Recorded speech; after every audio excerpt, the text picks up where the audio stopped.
दोस्तों, भारत के जो पूर्व न्यायाधीश हैं चंद्रचूड़, डीवाई चंद्रचूड़, उनको सरकारी बंगला खाली नहीं करने के लिए एक मामला है, नोटिस आया और सुप्रीम कोर्ट एडमिन की तरफ से, और इस वजह से इसकी चर्चा खूब हो रही है। तो ऐसे में सवाल ये उठा कि क्या देश के रिटायर्ड जो मुख्य न्यायाधीश हैं, उनको कोई सरकारी आवास नहीं मिलता, जिस तरह राष्ट्रपति को मिलता है? तो इसका जवाब यही है कि नहीं मिलता। अब अलबत्ता उन्हें रिटायरमेंट के बाद कई सुविधाएं सरकार की ओर से दी जाती है, लेकिन घर नहीं दिया जाता। अब भारत के जो मुख्य न्यायाधीश हैं सीजेआई, उनको रिटायर होने के बाद सरकारी बंगला अस्थायी रूप से रहने के लिए नहीं मिलता।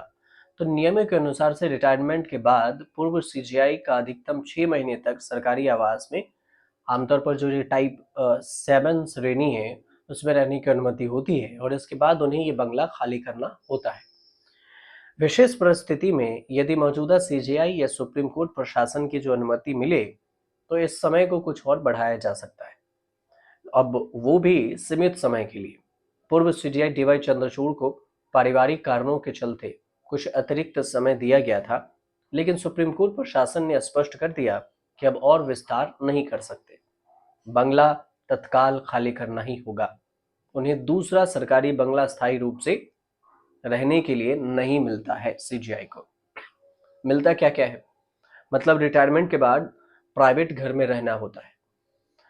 रिटायरमेंट के 6 महीने बाद भारत के जो मुख्य न्यायाधीश सीजेआई हैं, उनको सरकारी बंगला खाली करना होता है, और इसके बाद उन्हें अपने प्राइवेट घर या किसी अन्य निजी व्यवस्था उन्हें करनी पड़ती है और उसमें रहना पड़ता है। तो क्या उन्हें इसका किराया देना होता है? तो नियम क्या है, इसको समझिए। नियम के अनुसार रिटायरमेंट के बाद जो भारत के मुख्य न्यायाधीश हैं, उनको 6 महीने तक सरकारी आवास जो टाइप 7 का बंगला है, बिना किराए के ही दिए जाते हैं, और इस दौरान उन्हें कोई किराया वसूला नहीं जाता, और वो बस लाइसेंस फीस ली जाती है कि पूर्व सीजीआई के जो निर्धारित समय है, 6 महीने की अवधि के बाद भी सरकारी आवास में रहते हैं, तो उन्हें सरकारी नियमों के अनुसार किराया देना होता है।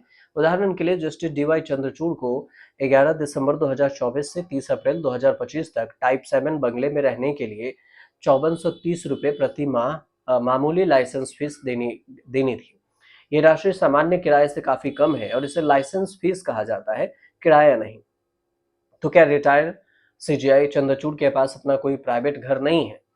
तो जो जानकारी आई है, उसमें रिटायरमेंट के बाद पूर्व सीजीआई डीवाई चंद्रचूड़ के पास अपना कोई अस्थायी प्राइवेट घर नहीं था, जिसमें वे तुरंत शिफ्ट हो सके। उन्होंने खुद ये बताया कि उनकी दोनों बेटियों को विशेष देखभाल की जरूरत है, और उनके परिवार के लिए उपयुक्त घर ढूंढने की तैयारी में वो समय लग गया, लेकिन अब वो तैयार है। रिटायरमेंट के समय उनके पास तुरंत रहने लायक प्राइवेट घर उपलब्ध नहीं हो सका।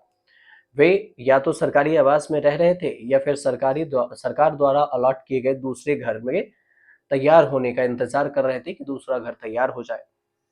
रिटायरमेंट के बाद जो पेंशन है सीजीआई की, इसमें अगर बात करें तो भारत के जो सीजीआई है, रिटायर होते हैं तो सुविधाएं क्या मिलती है और पेंशन क्या? पेंशन के तौर पर देखें तो 16,80,000 रुपये हर साल, लगभग 1,40,000 रुपये पेंशन के तौर पर हर महीने मिलता है। अब इसके अलावा महंगाई राशन जो डीआर है, वो भी मिलता है अलग से। ग्रेचुइटी के लिए रूप में 20 लाख रुपए इन्हें मिलते हैं। रिटायरमेंट के बाद और सुविधाएं क्या है? तो 6 महीने तक दिल्ली में टाइप 7 रेंट फ्री आवास मिलता है, सरकारी बंगला, 6 महीने के बाद नहीं। 5 साल तक आवास पर चौबीसों घंटे निजी सुरक्षा गार्ड रहती है। घरेलू सहायक और ड्राइवर जीवन भर के लिए जो घरेलू घर में नौकर है और ड्राइवर है, उनकी सुविधा मिलती है। फ्री टेलीफोन मिलता है, मोबाइल मिलता है, ब्रॉडबैंड मिलता है। टेलीफोन, मोबाइल, ब्रॉडबैंड सबके लिए 4200 रुपये हर महीने मिलते हैं।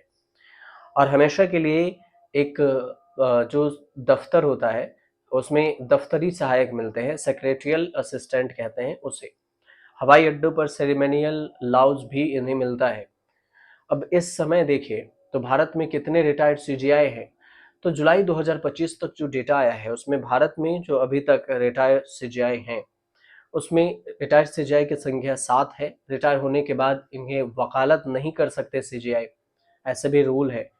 अब सुप्रीम कोर्ट के जो सीजेआई हैं वो वकालत नहीं कर सकते, क्योंकि भारतीय संविधान का अनुच्छेद 124(7) कहता है स्पष्ट रूप से कि ये बैन लगाता है। यह अनुच्छेद के अनुसार से कोई भी व्यक्ति जिसने सुप्रीम कोर्ट के न्यायाधीश के रूप में पद धारण किया है, वह भारत के सीमा के भीतर किसी भी न्यायालय का या प्राधिकरण के समक्ष वकालत या पेशेवर कानूनी कार्रवाई नहीं कर सकता है, पेशेवर काम नहीं कर सकता है।